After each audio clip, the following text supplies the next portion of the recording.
I'm sure you're interested in what results you can anticipate from doing neurofeedback, but first let me tell you a little bit about coming to our office, what we'll have you do in preparation, and what you'll experience in your first session.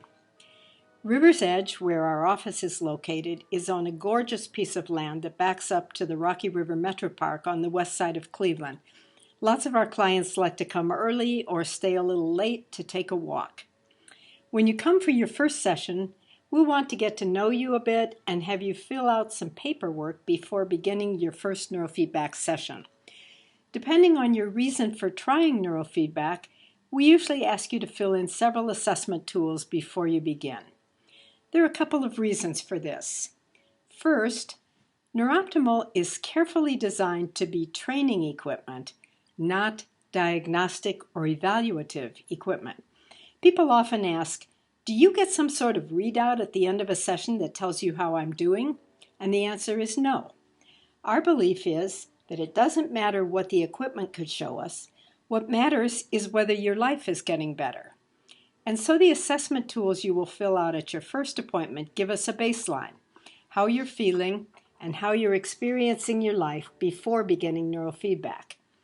Then after 8 sessions, we'll have you redo the assessments to see whether and in what ways you're experiencing an improvement in your life. The second reason for doing a baseline assessment is that often change happens so subtly that even if there's been a lot of change over 8 sessions, you may not notice it. You wake up every morning feeling like yourself, but you don't notice that your experience of yourself has changed. The baseline gives us an objective measure to add to your own subjective experience. So now, with the assessments completed, it's time for your first neurofeedback session. You'll sit in a super comfortable zero-gravity chair and can tip back as far as feels comfortable for you. I'll attach several sensors to your scalp and ears.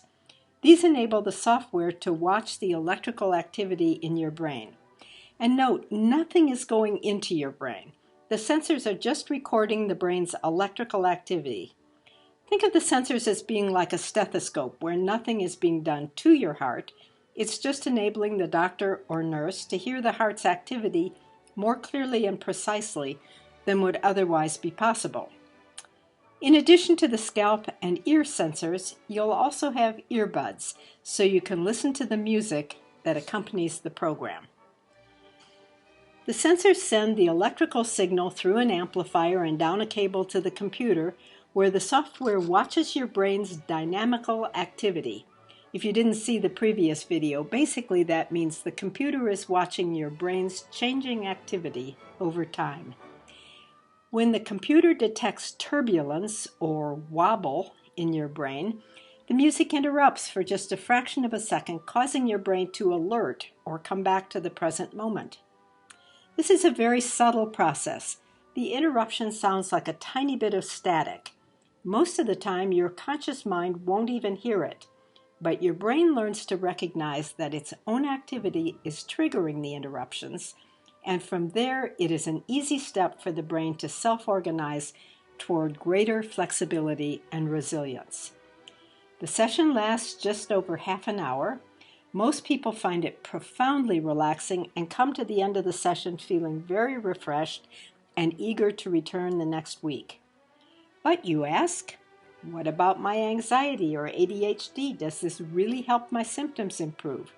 Well, click on the next short video for some information about the outcomes we're seeing. But if you're not going to be watching that video, we've also put our contact information on the screen. We love to talk about neurofeedback, so give us a call or shoot us an email. Ask us any questions you have.